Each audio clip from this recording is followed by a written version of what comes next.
Captain Lee Hanul looked out the window of his ship at the massive space station ahead. Nexus Station was bigger than any city on Earth. It floated in space like a metal moon, with lights blinking all over its surface. Ships from different alien races came and went like busy insects around a hive. "We're almost there, Captain," said Dr. Park Minji from her seat behind him. She was the team's expert on alien cultures. Her job was to help humans talk to other species without starting wars by accident. "Good," Hanul replied. "This meeting is important. If we mess this up, Earth might lose its chance to join the bigger galactic community." Engineer Kim Do-yoon checked his computer screens. All systems look normal. The aliens should see us as peaceful. We only have basic equipment on board. The 3 humans were on a simple mission. Earth had been invited to discuss trade agreements with 2 major alien powers. The Saurian Empire controlled dozens of star systems with their advanced technology.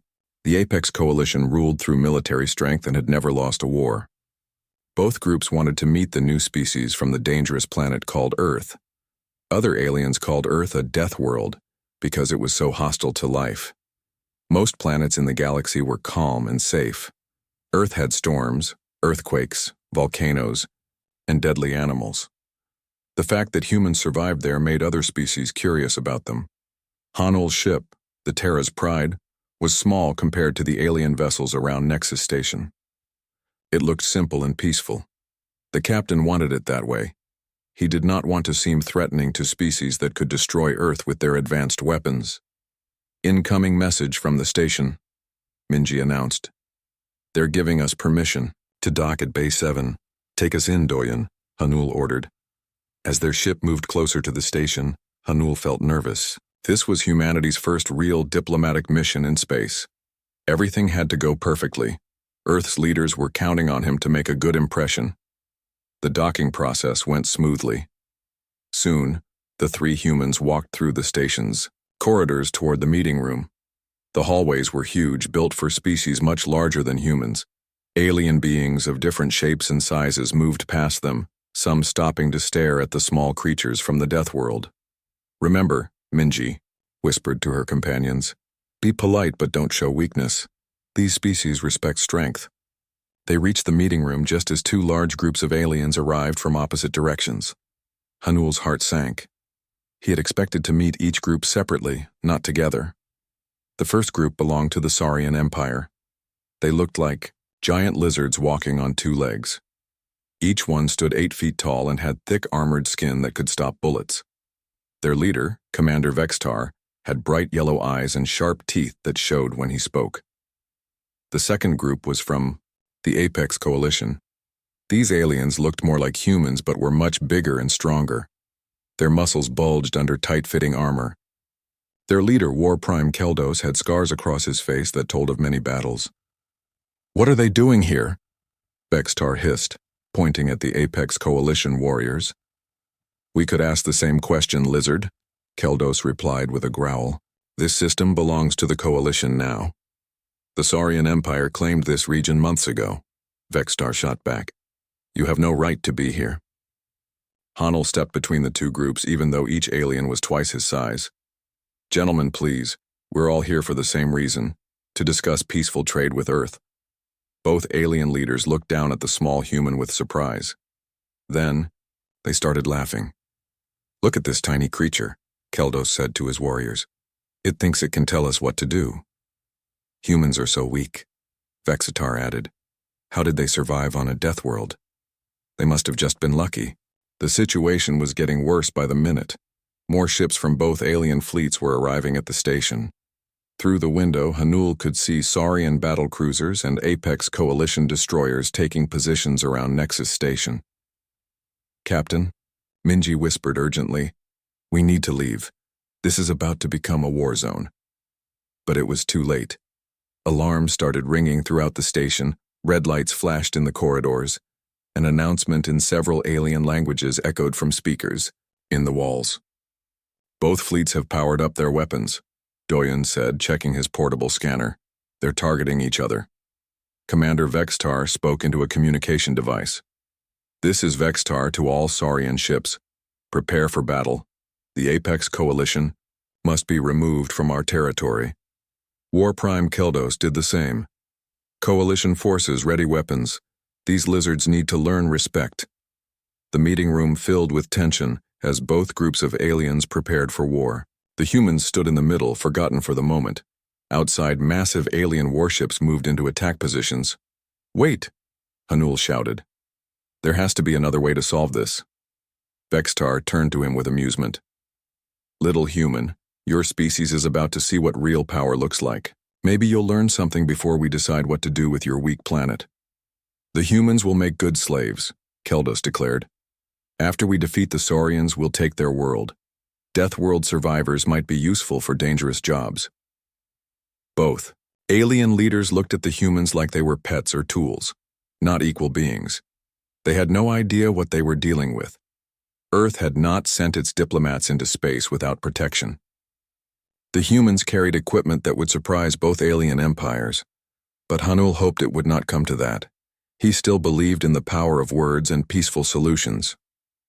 Unfortunately, the two alien fleets outside had different ideas about how to handle conflicts. The first shots of the battle lit up space around Nexus Station like deadly fireworks. The space battle outside Nexus Station was getting worse. Bright flashes of weapons fire lit up the darkness as Saurian and Apex Coalition ships attacked each other. The station shook every time a stray shot hit its shields. Inside the meeting room, both groups of aliens had stopped arguing with each other. Now they were both looking at the three humans with hungry eyes. "Since we cannot agree on who owns this system," Commander Vextar said with a cold smile, "perhaps we can agree on what to do with these weak creatures." War Prime Keldos nodded. "Yes, the humans will surrender their primitive weapons and submit to proper authority. The question is, which authority?" "The Saurian Empire has the better claim," Vextar declared. "The Apex Coalition disagrees," Keldos replied, his hand moving to his weapon. Captain Hanul realized that words alone would not solve this problem. The aliens saw humans as weak because they looked small and soft compared to armored lizards and muscled warriors. Sometimes, he thought, showing was better than telling. "Dr. Park," he said quietly, "what do you think about a practical demonstration?" Minji understood immediately. "It might be our only choice, Captain. They won't listen to explanations." Engineer Kim Doyen overheard them. "I brought the standard kit," he said. "Are you sure about this?" "We're trapped between two hostile fleets," Hanul replied. "They already think we're weak. Maybe it's time to show them why Earth is called a death world."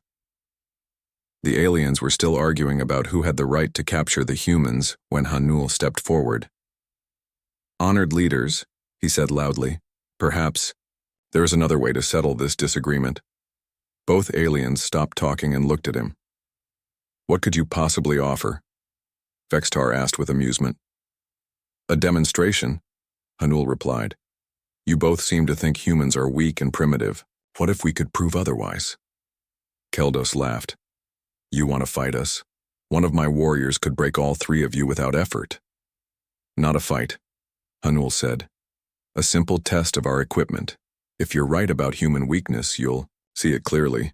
If you're wrong, well, that might change how you think about Earth."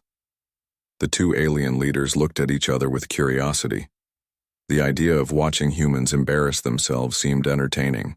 "Very well," Vextar said. "Show us these weapons you carry. We could use some amusement while our fleets destroy each other." "Agreed," Keldos added. "But when your demonstration fails, you will surrender without resistance." The station's cargo bay was large enough for their needs. Word spread quickly through both alien groups that the humans were going to show off their technology. Soon dozens of Saurian soldiers and Apex Coalition warriors gathered to watch. Kim set up what looked like a simple shooting range. He placed several pieces of standard station wall material at different distances. The aliens watched with mild interest, expecting to see crude projectile weapons that might dent their armor. "This is what we brought," Kim said, holding up a metallic device about 2 feet long. It was sleek and simple, weighing less than most alien sidearms. The aliens murmured among themselves. The device looked almost toy-like compared to their massive energy cannons and plasma rifles. "That's it?" one Saurian soldier asked. "It looks like a tool, not a weapon. On Earth, Kim explained in his basic galactic standard. Human children learn to use devices like this in school. It's considered standard safety equipment. The aliens laughed. Even their children carried more impressive weapons. Kim pointed. The device at the first target, a piece of standard bulkhead material 6 inches thick. He adjusted something on the side and pulled what appeared to be a trigger. A thin beam of energy struck the target. The material dissolved instantly, leaving a perfect circular hole. The laughter stopped. That was impressive, but not shocking. Most alien weapons could do something similar. Adequate, Vextar admitted. But our armor can withstand much more than that. This was the training setting, Kim said calmly. For safety reasons, we start. Children with very low power levels. He adjusted the device again and aimed at the second target, which was twice as thick as the first. This time the beam not only destroyed the target but continued through the wall behind it. The aliens became more attentive. That level of penetration was impressive, even by their standards. Interesting, Keldos said, but still within normal parameters for military weapons. Kim nodded and made another adjustment. This is the standard adult setting for civilian use. The third shot was different. The beam struck the target and kept going. It passed through the target, the wall behind it, and the wall behind that. Emergency barriers activated as the beam continued through 3 more sections of the station before Kim casually powered down the device. The cargo bay became completely silent. Even the sounds of the space battle outside seemed distant and unimportant. A Saurian engineer pulled out his scanner and pointed it at Kim's weapon. The device beeped frantically before making an error sound and shutting down. The scanner cannot measure the energy output, the engineer reported with a shaky voice. The numbers are beyond its range. Kim looked at the broken scanner with mild surprise. Oh, that happens sometimes with older scanning equipment. This model weapon puts out about 12 terawatts on standard setting. Dr. Park stepped forward to help explain. What you just saw was a civilian-grade energy discharge tool. On Earth, police officers carry these for crowd control situations. The alien stared at her in shock. Crowd control? The weapon had just punched through more armor than some of their military vehicles carried. That cannot be a police weapon, Vextar said, but his voice lacked its earlier confidence. It's actually an older model, Minji continued. We replaced these with more efficient designs about 50 years ago. Kim brought this one because it's simple and reliable. War Prime Keldos, whose people prided themselves on creating the galaxy's most devastating weapons, stepped closer to examine the device. His tactical knowledge told him that what he had just witnessed should be impossible for something so small and simple. What is the maximum output of this weapon? He asked quietly. Kim checked a small display on the side of the device. This particular unit? About 4,000 terawatts, but we can't use full power inside a space station. Why not? Several aliens asked at once. Atmospheric ignition, Kim replied as if it was obvious. At maximum output, the energy discharge would turn the station's air into plasma. Everyone inside would die instantly. The words hit the assembled aliens like a physical blow. They were standing next to a weapon that could kill everyone on the station just by firing it at full power, and the human was treating it like a common tool. The demonstration was over, but its effects were just beginning. In the silence that followed, every alien in the cargo bay was thinking the same thing. If this was what humans considered basic equipment, what were their actual weapons like? The cargo bay remained silent for a full minute after Kim finished his demonstration. The only sounds were the distant rumbles of the space battle outside and the quiet hum of the station's life support systems. War Prime Keldos was the first to move. His hand trembled slightly as he reached toward Kim's weapon. May I examine this device? Kim looked at Captain Hanul, who nodded. Sure, but please be careful with the settings. It's currently in safe mode. Keldos took the weapon, with both hands, surprised by how light it felt. His own sidearm weighed 3 times as much and had nowhere near this level of power. He turned the device over, looking for the massive power cells that should be needed for such energy output. Where is the power source? He asked. Built into the handle, Kim replied. It's a standard fusion microcell, good for about 10,000 shots before needing replacement. The War Prime's tactical scanner came out automatically. He had analyzed weapons from 17 different star systems during his military career.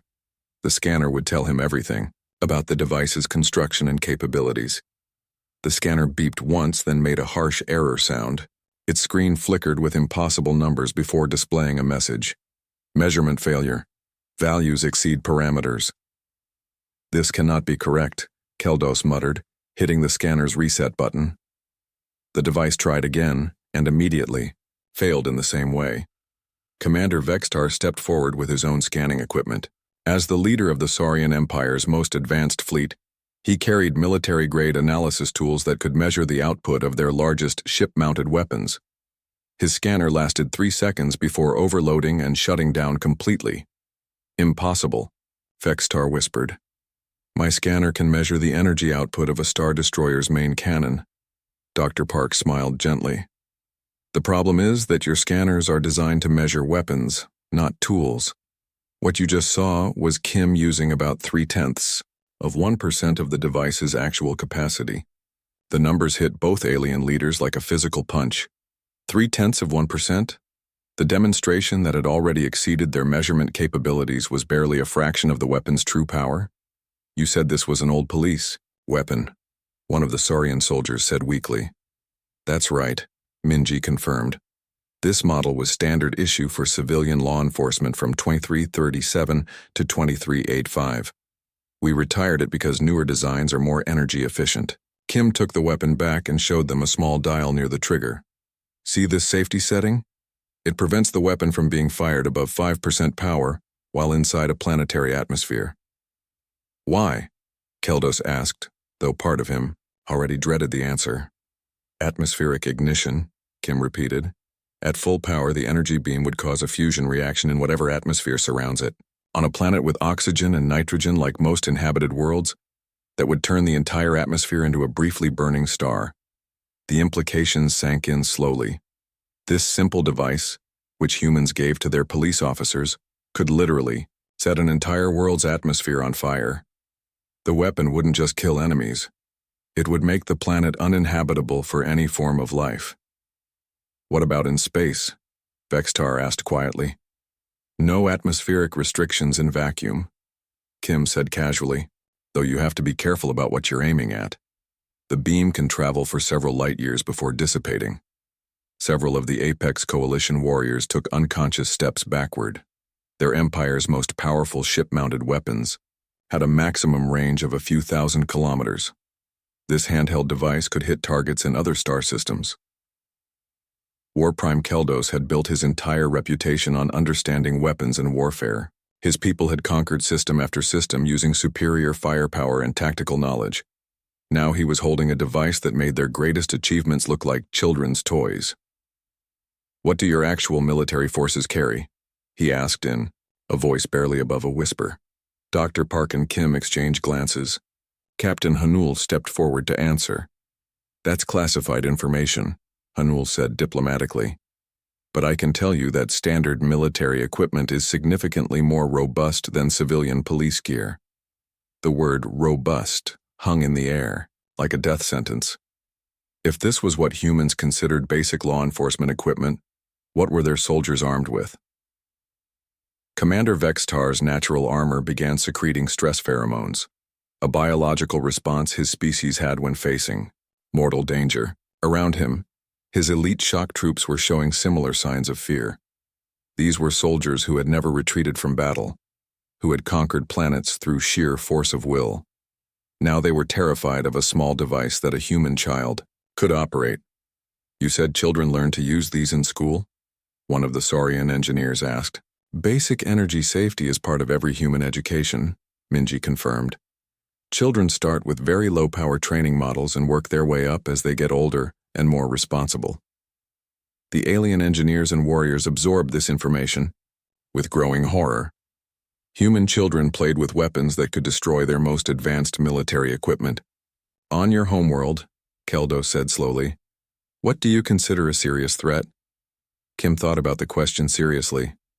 Well, Class 5 environmental hazards are always dangerous. Supervolcanic eruptions, asteroid impacts, that sort of thing. Class 4 geological events can be tricky too. Major earthquakes, continental drift acceleration. What about enemy weapons? Vextar pressed. Enemy weapons? Kim looked confused. From other species. We've never really faced any. Most of our threat classification system deals with environmental dangers. The truth was becoming clear to both alien leaders. Humanity had not developed these incredible weapons to fight other species. They had created them to battle their own planet. Your world tried to kill you, Keldos said, understanding dawning in his voice.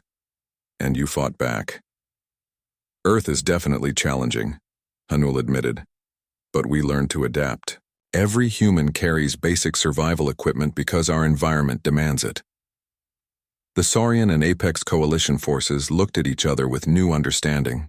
They had not encountered a weak species that had somehow survived on a dangerous world. They had met a species that had been at war with an entire planet for millions of years, and had won. Outside the cargo bay, the space battle between the two fleets was still raging. But inside, something fundamental had changed.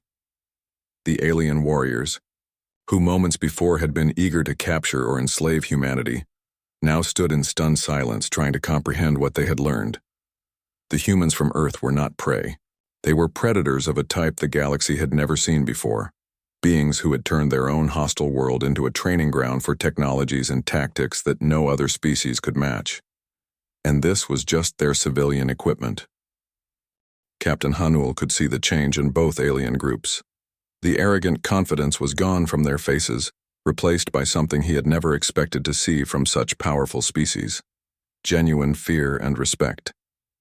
I think, Hanul said carefully, that we need to have a different kind of conversation now. He gestured for everyone to sit down.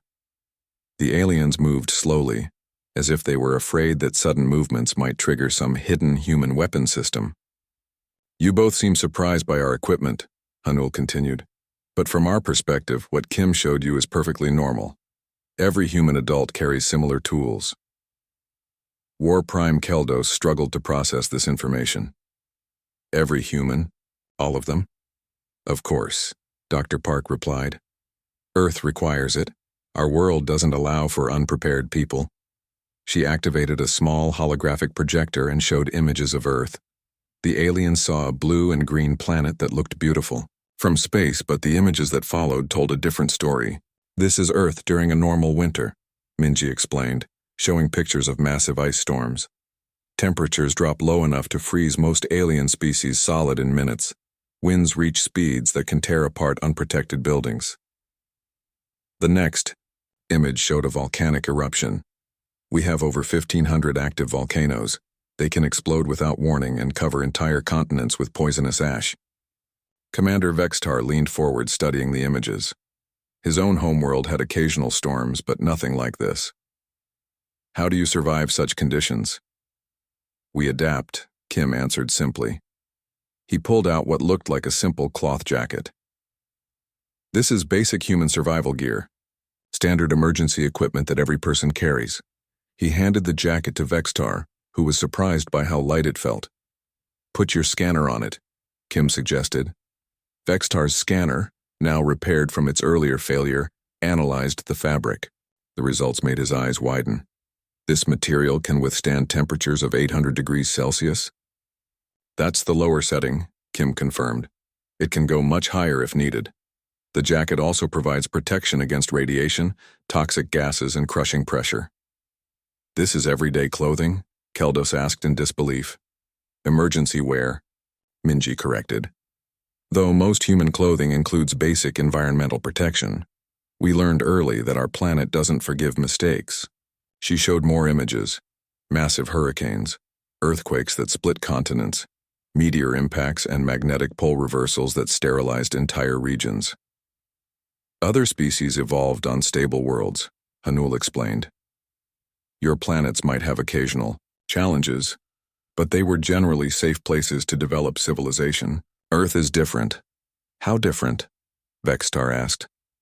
Earth has tried to wipe out all life at least 12 times in the past 100 million years, Minji said matter-of-factly. Ice ages, asteroid impacts, supervolcanic eruptions, gamma-ray bursts. Each time life barely survived. But you did survive, Keldos pointed out. More than that, Kim said. We learned to fight back. Human technology wasn't developed to explore space or trade with other species. We created it to battle our own planet. He pulled out another device, this one looking like a simple handheld computer. This is a standard atmospheric processor. It can make any hostile environment breathable for humans within 6 hours. The aliens examined the device.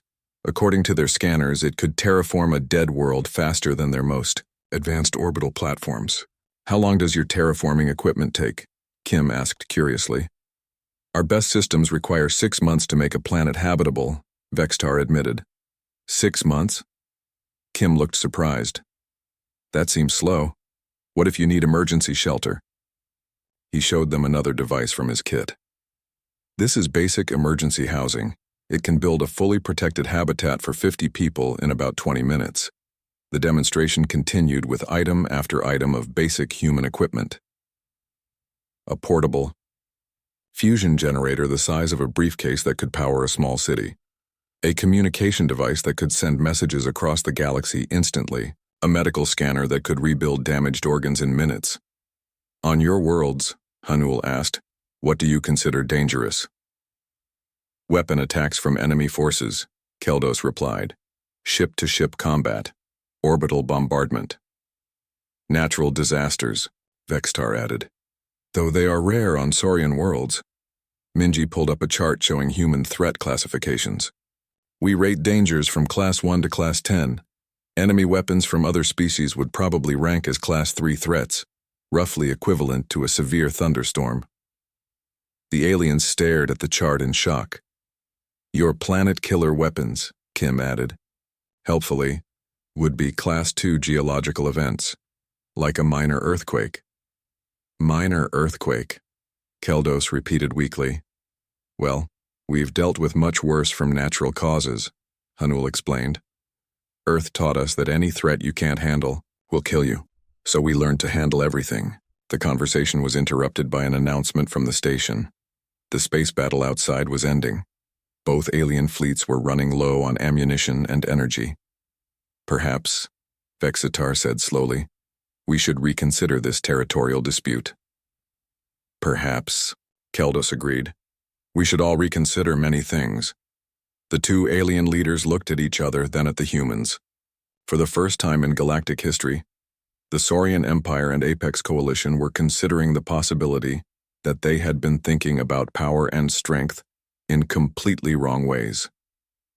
Your species, Vextar said to Hanul, has been fighting a war against an entire world for millions of years, and winning. Keldos added with something that might have been admiration. We prefer to think of it as adapting, Hanul replied diplomatically. Dr. Park closed the holographic display and packed away the images of Earth's many dangers. The point is, we developed our technology and our mindset out of necessity. Every human innovation exists because our planet demanded it. While our species were learning to work with stable environments, Minji continued, humans were learning to survive impossible ones. We're not stronger or smarter than you, we just had different teachers. Kim finished packing his demonstration equipment. Earth taught us that anything that can kill you will kill you, unless you're prepared for it. So we got very good at being prepared. The aliens absorbed this lesson in silence. They had spent thousands of years conquering other species and expanding their empires. But humans had spent millions of years conquering something far more dangerous. A planet that actively tried to destroy them. What? Keldos asked quietly. Do human military forces consider adequate preparation for war? The three humans looked at each other and smiled. That question, they realized, would require a much longer conversation. The space battle outside Nexus Station had completely stopped. Both alien fleets hung motionless in space, their weapons powered down. The commanders had ordered an immediate ceasefire after receiving urgent messages from their leaders on the station. Inside the cargo bay, the atmosphere had changed completely. The Saurian and Apex Coalition forces no longer stood in opposing groups, ready to fight each other. Instead, they gathered in a loose circle around the three humans, listening, with fascination and growing respect. Commander Vextar was the first to speak. Captain Hanul, I believe my empire owes Earth an apology. We approached this meeting with completely wrong assumptions. We all did, War Prime Keldos admitted. The Apex Coalition prides itself on understanding strength and warfare. Today, we learned that we understand very little. Captain Hanul stood up slowly, looking at both alien leaders. There's no need for apologies. This is exactly why we need to meet and talk. All of our species can learn from each other. But what can we possibly teach you? Vextar asked. Your technology makes ours look primitive. Dr. Park smiled. You'd be surprised. Earth is just one planet with one set of challenges. Your species have dealt with problems we've never faced. Different environments create different solutions. The Saurian Empire has developed amazing energy shield technology, Kim added.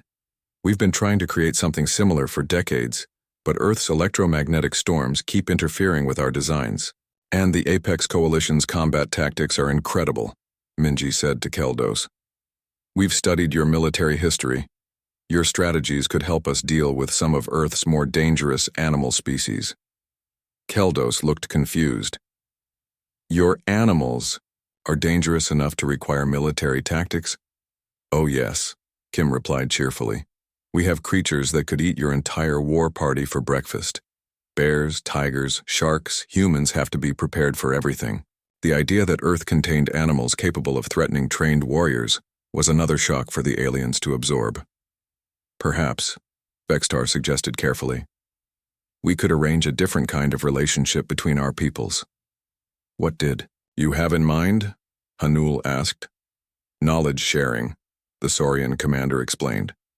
Your survival technologies could help my people explore regions of space we've never been able to reach. In return, we could share our scientific advances. Keldos nodded eagerly. The Coalition would be honored to learn from Earth's tactical innovations.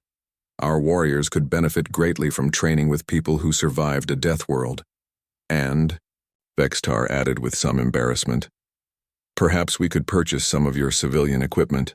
Our current emergency gear seems inadequate by comparison. Kim laughed. We'd be happy to trade, though you might want to start with the lower power models until your people get used to them. The conversation was interrupted by an urgent beeping from the station's communication system. The voice of the station commander, an elderly alien from a neutral species, came through the speakers. Attention all vessels. We have received priority messages from multiple governments across the galaxy. Word of today's demonstration has reached the major powers. They are requesting immediate diplomatic contact with Earth. Captain Hanul looked surprised. How did word spread so quickly? The station's security cameras recorded everything, the commander announced. The footage is already being analyzed by military experts on dozens of worlds.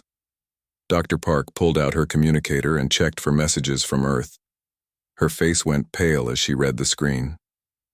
Captain, we're receiving contact requests from 17 different star systems. The Galactic Council wants to hold an emergency session about human technology, and there are at least 40 trade proposals waiting for our response. The news continued to pour in. Species that had never shown interest in Earth were suddenly desperate to establish diplomatic relations. Military alliances were being offered. Trade agreements were being proposed with extremely favorable terms for humanity. It seems, Keldos observed, that the galaxy has realized something important about Earth today. What's that? Hanul asked. That humans are not a young species that got lucky on a dangerous world, the War Prime replied. You are survivors of the ultimate training ground. You have capabilities that no other species can match because no other species faced the challenges you did. Vextar activated his own communicator and spoke to his fleet. This is Commander Vextar to all Saurian vessels. Cease all territorial claims in this system. Extend full diplomatic immunity to human ships and prepare to escort them safely to their destination. Keldos did the same with his forces. Coalition fleet stand down from all aggressive positions. The humans are to be treated as honored allies. Any ship that threatens them will answer to me personally.